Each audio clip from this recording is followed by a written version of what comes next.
السلام عليكم ورحمة الله وبركاته. نحمده ونصلي على رسوله الكريم أما بعد فأعوذ بالله من الشيطان الرجيم. بسم الله الرحمن الرحيم. لا تقتلوا النفس التي حرم الله إلا بالحق. صدق الله العظيم. برادران ملت اور حاضرین مجلس، آج آپ ریڈیو اور ٹیلی ویژن میں سنتے ہیں کہ فلاں جگہ دہشت گردی ہو رہی ہے، فلاں جگہ دہشت گردی پھیلانے کی کوشش کی جا رہی ہے۔ آج دہشت گردوں نے اتنے لوگوں کو موت کی گھاٹ اتار دیا ہے، اتنے جانیں ضائع ہو گئے، اتنے املاک برباد ہو گئے۔ ان سارے جرائم کا مجرم اسلام اور اسلام کے نام لوا کو قرار دیا جا رہا ہے۔ میں اس مختصر وقت میں آپ کو کچھ بتانا چاہتا ہوں کہ دہشت گرد کون ہے، پوری دنیا میں دہشت گردی پھیلانے والے کون ہیں، دنیا کے امن و امان اور چین و سکون کو چھیننے والے کون ہیں، روئے زمین کے باشندوں کی نیند کس نے حرام کی ہے، کیا اس کے ملزم واقعتاً اسلام اور اسلام کے نام لیوا ہے؟ یاد رہے، پر وہ کسی کی سوچی سمجھی سازش نہیں ہے۔ دوستو اور اسلام کے پروانوں، اسلامی تاریخ کے مطالعہ کرنے والے جانتے ہیں کہ اسلام نے ہمیشہ امن و شانتی کی دعوت دی ہے، صلح و آشتی کی دعوت دی ہے، آپسی محبت و الفت کی دعوت دی ہے، اخوت و بھائی چارگی کی دعوت دی ہے، میل ملاپ اور خیر سگالی کی دعوت دی ہے، نصیحت و خیر خواہی کی دعوت دی ہے، ظلم و زیادتی سے روکا ہے، فتنہ فساد سے روکا ہے، حق طلبی اور حق مارنے سے روکا ہے، خواہ مخواہ کے نزاعات سے روکا ہے۔ اسلام کی عدل انصاف اور دعوت امن و شانتی کا اندازہ لگانے کے لیے ضروری ہے قبل اسلام کے حالات سے واقف ہوں کہ اسلام سے پہلے دنیا کیسے کیسے حالات سے گزری ہے۔ دوستو، 6 صدی عیسوی میں دنیا بڑی اضطرابی اور بے قراری کی حالت میں اپنے لمحات گزارا کر رہی تھی۔ ہر طرف فتنہ و فساد پھیلا ہوا تھا، دوسروں پر ظلم و زیادتی کرنے کو اپنی پرائی کی دلیل سمجھی جاتی تھی، دوسرے کے حقوق کو دبانا ایک قابل فخر قدر کارنامہ سمجھا جاتا تھا، ایک بادشاہ کا دوسرے بادشاہ کے ملک میں داخل ہو کر خون خرابہ کرنا ایک قابل قدر کارنامہ سمجھا جاتا تھا، غریب و نادار اور معذور لوگوں کو معاف تک نہیں کیا تھا۔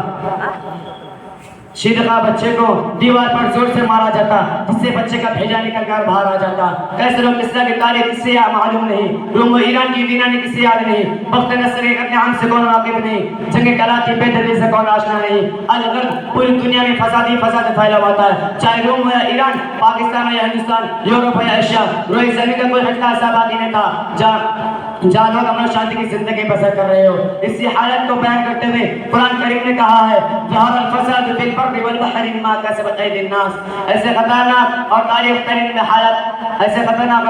حالت میں اسلام کا دور ہوتا ہے اور اس مشکل و پریشان دنیا کو حقوق انسانی کا پیغام سناتا ہے، امن و شانتی کا پیغام سناتا ہے، صلح و آشتی کا پیغام سناتا ہے۔ اسلام کہتا ہے صلح جنگ سے بہتر ہے، چاہے جھک کر ہو۔ صلح حدیبیہ کی تاریخ کس سے یاد نہیں، مسلمانوں کو کس طرح ادنیٰ سفر راستہ میں ہو گیا۔ قرآن کریم کہتا ہے ناجائز چیزوں کو کرنا جائز نہیں، کسی کے املاک کو ہلاک کرنا جائز نہیں، کسی پر ظلم زیادتی کرنا فساد اور دہشت گردی ہے، اور اللہ تعالیٰ دہشت گردی پسند نہیں کرتا۔ قرآن کریم کا ایک آیت امن کی دعوت دیتی ہے اور دہشت گردی سے روکتی ہے، لیکن آج میڈیا کے ذریعہ سے اسلامی تعلیمات کو مسخ کرنے کی کوشش کی گئی، اسے دنیا والوں کے سامنے بدنام کیا گیا، جو امن و شانتی کا داعی تھا اسے دنیا کے سامنے مجرم بنا کر پیش کیا گیا، لوگوں کو اس سے نفرت دلائی گئی۔ لیکن میں پوچھنا چاہتا ہوں کہ اسلام کو بدنام کرنے والوں، اسلام اگر ایک دہشت گرد مذہب ہے تو نبی کے زمانے میں دہشت گردی کیوں نہیں، ابو بکر کے زمانے میں دہشت گردی کیوں نہیں، عمر فاروق کے زمانے میں دہشت گردی کیوں نہیں، عثمان غنی کے زمانے میں دہشت گردی کیوں نہیں، علی حیدر کے زمانے میں دہشت گردی کیوں نہیں، خلافت بنی امیہ کے زمانے میں دہشت گردی کیوں نہیں، مغلیہ سلطنت کے زمانے میں دہشت گردی کیوں نہیں؟ جب ان کے پاس قوت تھی، طاقت تھی، وہ دنیا کو توہا بالا کر سکتے تھے، لیکن آج جب کہ وہ کمزور ہو چکی ہے، ان کی حکومت ختم ہو چکی ہے، وہ محکوم اور مغلوب الحال زندگی بسر کر رہے ہیں، ان پر دہشت گردی کا الزام کیوں لگایا جا رہا ہے؟ کہ اس کے پیچھے کوئی سوچی سمجھی رائش اور دہشت پرانی نہیں ہے۔ روئے زمین کے مسلمانوں کی روح سے ہولی کھیلی گئی، مسلمانوں عورت کی عفت اور عصمت کو پامال کیا گیا، ان کی آبرو ریزی کی گئی، ان کے دامن حیا کو تار کیا گیا اور کیا جا رہا ہے، لیکن کیسے اس کی بندش اور روک تھام کی آواز نہیں اٹھ رہی ہے،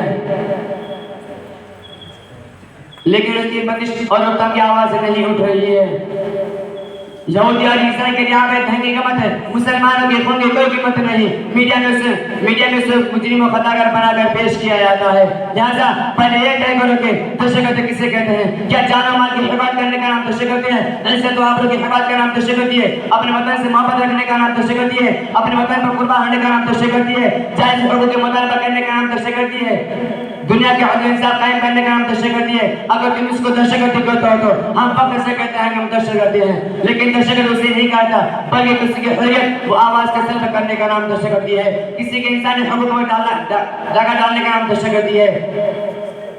اور اور اسلام پر دہشت گردی کے بہتان لگانے والوں اب بتاؤ بوسینا میں دہشت گردی کس نے پھیلائی, بلقان میں دہشت گردی کس نے پھیلائی, سوڈان میں دہشت گردی کس نے پھیلائی, اب یہ حال ہی میں افغانستان میں دہشت گردی کس نے پھیلائی, گجرات میں دہشت گردی کس نے پھیلائی, فلسطین میں دہشت گردی کس نے پھیلائی, کشمیر میں دہشت گردی کس نے پھیلائی. سرزمین میں فلسطین میں چپا چپا گوشہ گوشہ مسلمانوں کی خون سے نگین ہو چکی ہے. لاکھوں عورت کی عفت اور اس پر پامال ہو چکی ہے.